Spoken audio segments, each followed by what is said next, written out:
Salut la compagnie, ici Marco, et aujourd'hui on revient sur le match qui a eu lieu hier soir entre le Paris Saint-Germain et Strasbourg. Et encore une fois, malgré l'absence de nombreux joueurs de l'équipe type du Paris Saint-Germain, comme par exemple Neymar, Di Maria, Marquinhos ou encore Verratti, eh ben l'équipe de Paris, elle a déroulé. Elle a fait un match quasiment sans faute, avec une très belle victoire 3-0 à la clé. Sauf que le problème, c'est que ça, c'était les 45 premières minutes. Et là, c'est vrai que on a déroulé. Le Paris Saint-Germain a vraiment fait le taf. On a eu, dès le début, au bout de 3 minutes, le but d'Icardi, avec une superbe tête de sa part. Et puis, on enchaîne avec Mbappé qui a réussi à faire un but un petit peu chanceux, il faut le reconnaître. Et puis, le troisième dans la foulée, on a vraiment dominé le débat. C'était plutôt un match à sens unique. Les défenseurs n'ont pas été trop inquiétés. Vraiment, je me suis dit, ce match-là, il est plein. On va gagner 5 ou 6-0. On déroule face à Strasbourg. C'est pas non plus l'équipe de l'année. Mais quand même, ça fait plaisir de voir qu'on commence comme ça avec le premier match que Messi regarde sous ses nouvelles couleurs. Ça commençait bien. Le problème, c'est qu'un match de foot, eh ben, ça dure 90 minutes, pas 45. Il faut être bon pendant les deux mi-temps.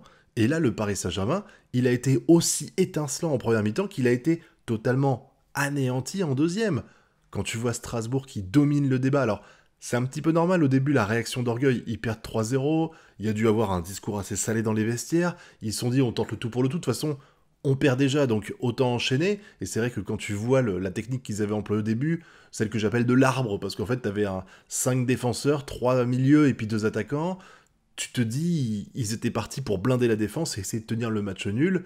Là, au moins, l'avantage, c'est que avec ce score en faveur du Paris Saint-Germain, ils ont joué détendu. Et ils n'avaient pas le choix, ils ont essayé. Et en deuxième mi-temps, eh ben, ils ont déroulé. Et le Paris Saint-Germain, il n'a fait que subir pendant une vingtaine de minutes au moins. C'était tellement triste de voir cette équipe aussi dominante au début être totalement apathique, avec tellement d'erreurs défensives.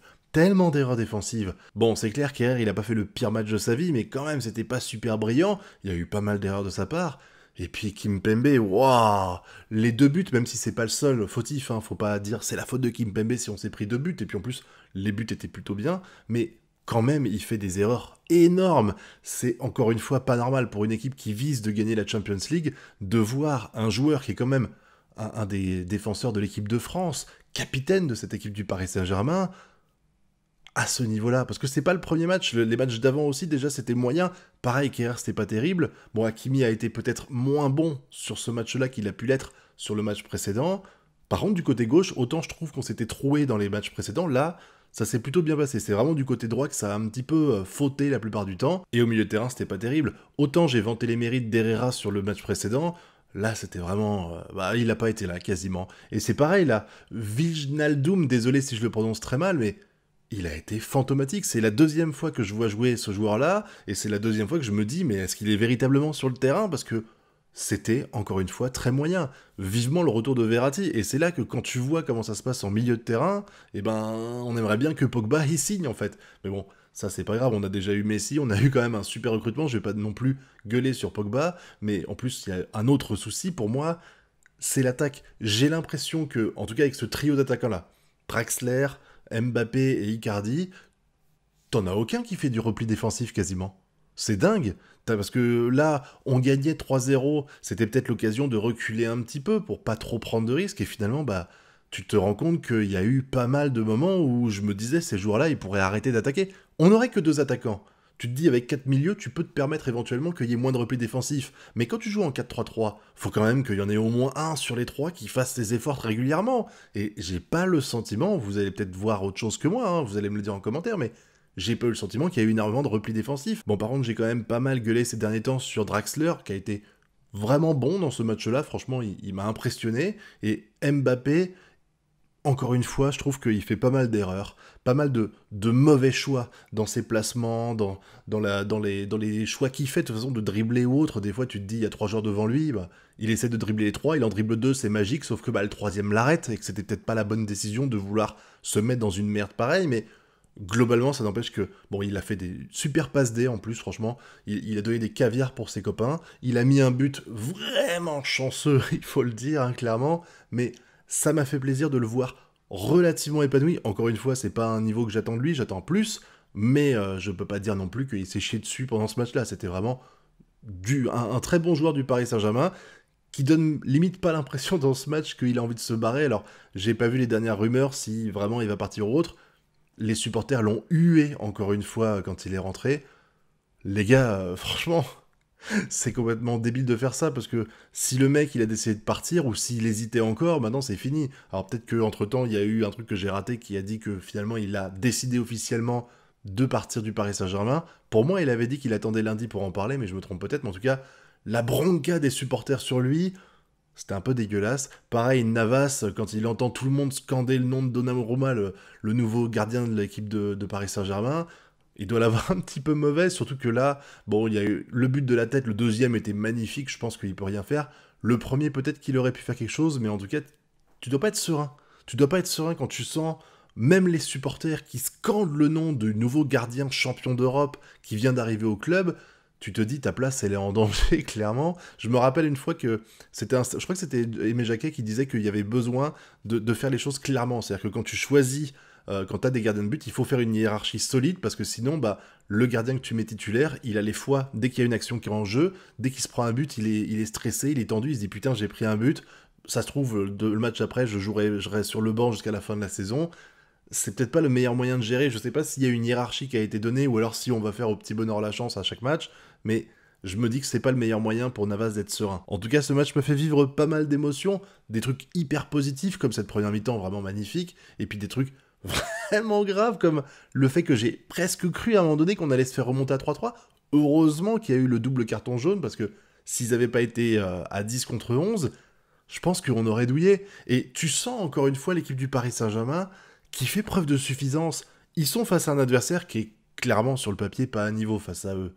Ils jouent divinement bien 3-0 dès la première mi-temps. Des 3 premières minutes de jeu, on a déjà un but de Icardi. Et suite à ça, la deuxième mi-temps, fantomatique, les gars.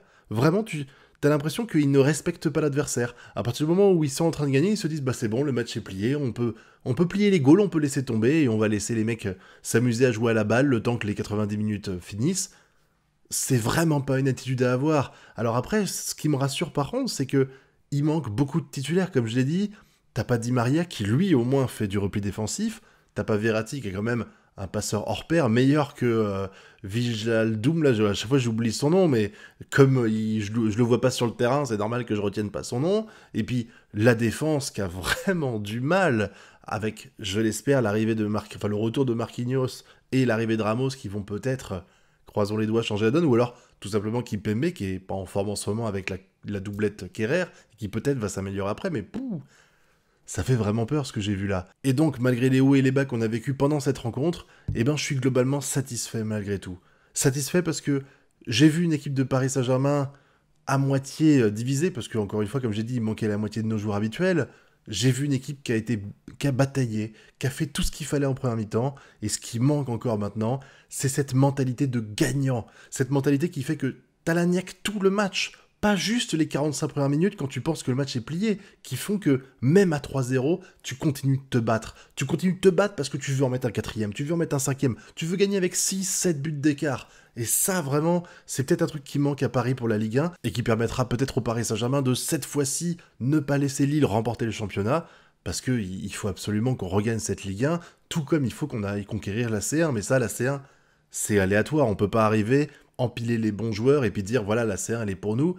La Ligue 1, on peut le faire, on le sait, mais la C1, ça c'est un autre domaine. En tout cas, j'espère vraiment que nos nouvelles recrues, notamment Messi et Ramos, qui ont une vraie culture de la gagne et de culture de la gagne de la C1, vont réussir à insuffler un nouvel état d'esprit, et que évidemment les joueurs qui étaient absents comme Di Maria et tout, ils se remettent à... Pas ils se remettent à niveau, parce que c'est pas le bon mot, mais qu'ils permettent de montrer qu'il faut travailler quotidiennement, qu'il faut être là tout le match, pas juste 50 ou 60 minutes, mais qu'un match, ça se termine au coup de sifflet de l'arbitre. 90 minutes plus 3-4 minutes de prolongation s'il faut, mais que on ne doit pas se relâcher. C'est très important, et là on s'est mis en danger pour rien du tout. C'est vraiment très dommage, parce que c'était la première fois que Messi voyait un match du Paris Saint-Germain, et sans dire évidemment qu'il va être déçu, parce qu'on a bien joué, ça n'empêche qu'il y aura ce petit truc du...